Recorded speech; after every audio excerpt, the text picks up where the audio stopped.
जब से कोरोना विश्व भर में आया, भारत में भी आया, तब से भारत ने सबसे अच्छी तरह से लड़ाई पूरे विश्व भर में लड़ी है। मुझे तो किस चूहे की, किस डॉगी की और किस गधे की नजर लग गई है कि ये कोरोना ही नहीं जा रहा है।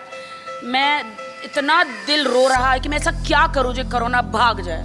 साध्वी प्रज्ञा एक बार फिर से सुर्खियों में है। उन्होंने कोरोना को भगाने के लिए हनुमान चालीसा का पाठ करने का सुझाव जनता को दिया है। तो एक स्वर में गाया हुआ हनुमान चालीसा का पाठ निश्चित रूप से सिद्ध होगा और हम कोरोना से मुक्ति पाएंगे। भाजपा विधायक सुमन हरिप्रिया ने विधानसभा में कहा कि कोरोना वायरस पर अगर गोबर का प्रयोग किया जाए तो लाभ मिलेगा। पश्चिम बंगाल बीजेपी के प्रदेश अध्यक्ष घोष, उन्होंने एक बयान में कहा था कि गौमूत्र पीने से कोरोना वायरस सहित हर तरह के वायरस से लड़ने की शरीर की प्रतिरोधक क्षमता बढ़ती है। एक और इसी तरह की बात फैली कि गौमूत्र पीने से कोरोना ठीक होता है और बीजेपी के एक कार्यकर्ता ने जोरा बागान में तैनात एक सिपाही को जबरदस्ती गौमूत्र पिला दिया। ये साहब राजस्थान के सवाई माधोपुर से बीजेपी के मेंबर पार्लियामेंट हैं। जनाब ने कोरोना को लेकर कई बड़े बड़े दावे किए थे।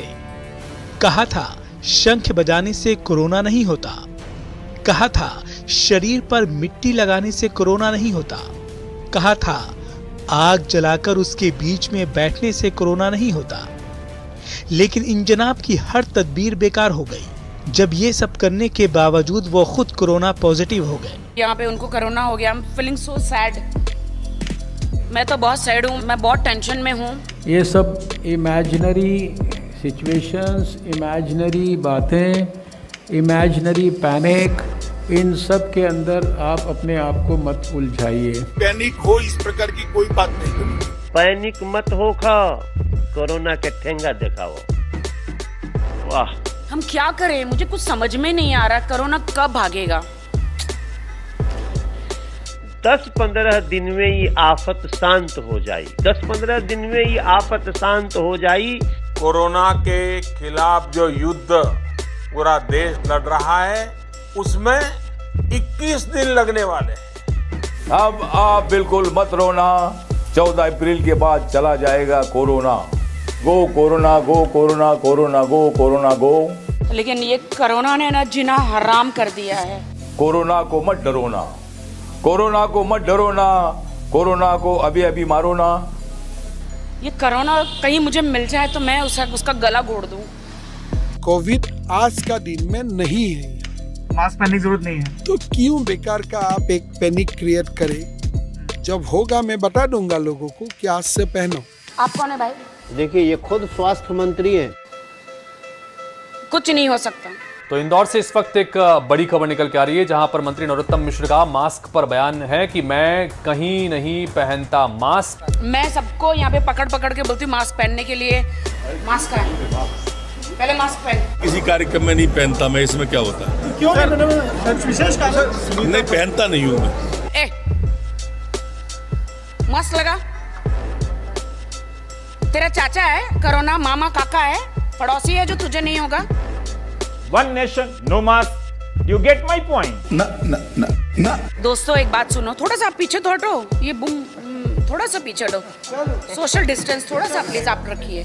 देखिए, जो भीड़ दिखाई पड़ती है हर जगह पे, इतनी प्रचंड मात्रा में भीड़ दिखाई पड़ती है। पीछे दिखाओ भैया, आप आपकी चैनल को विजुअल दिखाकर बताइए। सोशल डिस्टेंसिंग हो रही है यहाँ पे? नहीं हो रही है। क्यों नहीं हो रही? कोरोना सब भाग गया है नरेंद्र मोदी के सवाल दे कर करके। अच्छा, मैं आज आपको एक शिकायत करना चाहता हूँ। करूँ? आपके खिलाफ है शिकायत, करूँ? बुरा तो नहीं मानोगे ना? लेकिन मेरी शिकायत जरा देखिए। आज चारों तरफ मैंने ऐसी सभा पहली बार देखी है, पहली बार देखी है। अब बताइए मेरी शिकायत मीठी है कि कड़वी है? जब 2020 में कोरोना हुआ तो हम लोगों ने ये सोचा ही नहीं कि डिस्टेंस की कितनी ज़रूरत है। हमने फिर लापरवाही करी, हमने समाज के हमने चुनाव किए। हम क्या चुनाव कर रहे हैं हम क्या हम गंगा स्नान कर रहे हैं? ये सारे कारण भी तो हम एक तरफ कह रहे हैं कि डिस्टेंस होना चाहिए, दूसरी तरफ हम चुनाव कर रहे हैं। अरे जब देश में हम अच्छे होंगे तो चुनाव भी होंगे, हम नहीं होंगे ये शमशान बन जाएगी, तो कौन चुनाव का फायदा लेगा? जब हमें पता था, गवर्नमेंट को पता था कि हाँ ये महामारी है, तो हम उस पर क्यों नहीं ध्यान दिए? गवर्नमेंट आज रैली कर रही है, सब अपने अपने राजनीतियाँ कर रही हैं, लेकिन यहाँ पे एक्चुअल लोग तो मर रहे हैं ना, उससे तो कुछ नहीं हुआ ना, वो तो मर रहा है, वो तो जा रहा है अपने जान से। लेकिन मैं ये दर्द को महसूस कर रही हूँ, मैं अपने लोगों को देख रही हूँ कि वो मर रहे हैं, ऑक्सीजन नहीं है। वाकई देखिए, ऑक्सीजन की किल्लत का अगर किसी ने पॉलिटिकल रोना धोना है तो मैं इसको रोक नहीं सकता। सिचुएशन बहुत खराब है, ऑक्सीजन सिलेंडर्स नहीं है लोगों के पास, एक एक सिलेंडर पे 10-10 लोग हैं यहाँ पर। आपको समझ में आ रहा है? 1/10 एक सिलेंडर से 1/10 10 लोगों को जा रहा है। मेरे सामने कम से कम 7-8 मौतें तो बिना ऑक्सीजन के हुई हैं, कि ऑक्सीजन था ही नहीं, और डॉक्टर अपना काम ठीक कर रहे हैं। वो एक चैम्बर में से 6-6 लोगों को ऑक्सीजन दे रहे हैं ताकि सबकी जान बचे, और बेड खाली रूम भेज भी रहे हैं। पर सारी किल्लत यहाँ पे क्या है कि ऑक्सीजन की बहुत ज़्यादा कमी है। अपना खुद का ऑक्सीजन सिलेंडर लेके आया वो मैं।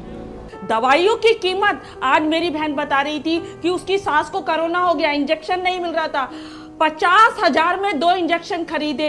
पर्याप्त मात्रा में हमारे पास इंजेक्शन है। और ये जो सामने कोविड का वार्ड बनाया गया है, इसमें सिर्फ एक इंजेक्शन देके छोड़ देते हैं। 3-3 दिन लोग वहाँ पे इंतजार करते हैं कि मैं वो कोविड के वार्ड में जाऊंगा, मेरा इलाज स्टार्ट होगा। 3-3 दिन किसी का इलाज स्टार्ट नहीं हो रहा है। क्योंकि आप सोशल मीडिया पर जितने लोगों को फोन कॉल आ रहे हैं, बस ये आ रहे हैं बेड नहीं मिल रहा है। बेड की भी कमी नहीं है, उपलब्ध पर्याप्त मात्रा में उपलब्ध है। कल रात को हम कम से कम 15-20 दिल्ली के हॉस्पिटल में घूमे, कहीं एडमिट नहीं करा। सारा पैनिक है, कहीं पर और जगह है नहीं। प्राइवेट हॉस्पिटल जाओ तो 2-2 लाख रुपए मांगते हैं, कौन देगा इतने पैसे? हम कहाँ जाएं अब पेशेंट को लेके? मैं ये कहना चाहता हूँ, हम कहाँ जाएं पेशेंट को लेके? अब कहीं ऑक्सीजन सिलेंडर नहीं है तो कहीं बेड नहीं है, लोग इस हॉस्पिटल से उस हॉस्पिटल की तरफ भाग रहे हैं। इंफ्रास्ट्रक्चर की जो कमी है वो साफ देखने को मिल रही है। आज इंफ्रास्ट्रक्चर की बहुत कमी नहीं महसूस होती। टोटल चीज कोलैप्स हो चुकी है सर। और देश के प्रधानमंत्री ने कोई भी पहलू ऐसा नहीं छोड़ा है जिससे इस जंग में कोई भी जगह हारने की रह जाए। क्यों चुनाव कराए, क्यों गंगा स्नान कराए? ये तो मैं सरकार से भी इस बात पे, मुझे चाहे कोई भाजपा की प्रवक्ता से निकाल दिया जाए, निकाल दें, मैं भाजपा में बाद हूँ, भाजपा की प्रवक्ता बाद में हूँ। मैं समाज की लड़की हूँ, समाज की महिला हूँ, समाज की नागरिक हूँ। दीदी, ओ दीदी,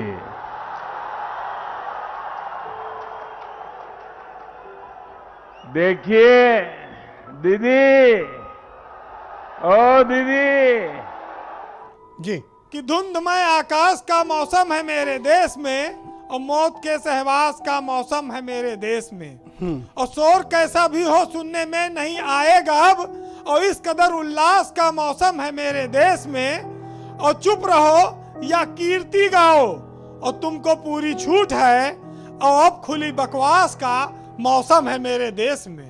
मैं मोदी जी को ब्रह्मा विष्णु महेश कहूंगी, बिकॉज ही रॉक्स। 20 साल तक उनको कोई हिला नहीं सकता, उनके सिंहासन को। इस वीडियो के सामने आने के बाद सवाल तो बनता ही है, अगर हम करें तो करें क्या, बोले तो बोले क्या? क्या बताऊं आपको, नाचना नहीं आता है और अंगन टेढ़ा है। आप जो मेरी आलोचना करते हैं वो मेरे लिए बहुत बड़ा खजाना है, वो मेरे लिए गोल्ड माइन है। हो गया ना? ठीक है।